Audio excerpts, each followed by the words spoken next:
నమస్తే.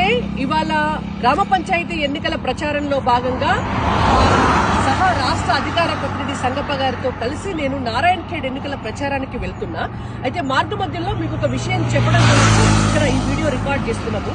ఇది NH 161 road. ఆ బోర్డు చూస్తే కూడా మీకు చాలా స్పష్టంగా కనిపిస్తుంది.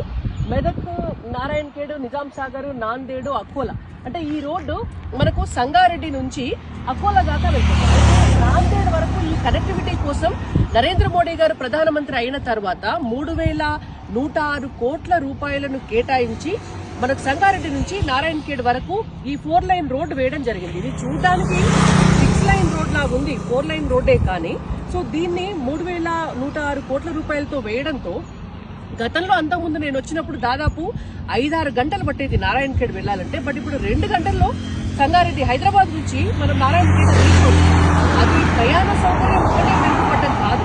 ఇవాళ మనం చూసుకుంటే నారాయణఖేడ్లో అంతకుముందు కనీసం ఒక 50,000, 30,000 రూపాయలు కూడా ఎకరం లేని భూమి ఈ ఇన్ఫ్రాస్ట్రక్చర్ డెవలప్ చేయడం వల్ల, ఈ రోడ్లు అనేటివి వేయడం వల్ల ఇవాళ ఒక 20 లక్షలు, 15 లక్షల రూపాయలు, 30 లక్షల రూపాయలకు ఎకరం పలుకుతోంది.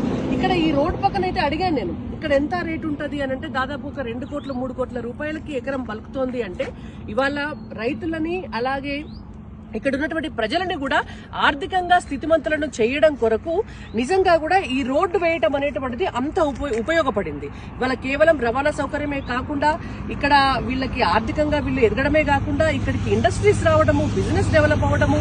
ఉదయాన్నే నారాయణఖేడ్ నుంచి బయలుదేరినటువంటి వాళ్ళు హైదరాబాద్కి వెళ్ళిపోయి పని చూసుకుని సేమ్ డే ఈవినింగ్ ఇల్లు చేరేటటువంటి పరిస్థితి వచ్చింది అని అంటే ఈ అభివృద్ధికి అంతా కూడా కారణం నరేంద్ర మోడీ గారు.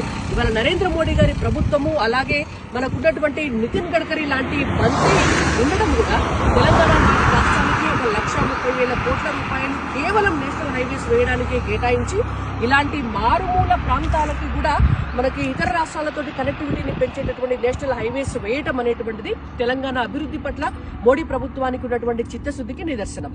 ఇవాళ తెలంగాణ అభివృద్ధిలో కేంద్ర ప్రభుత్వ పాత్ర చాలా కీలకం. జై తెలంగాణ, భారత్ మాతాకి జై.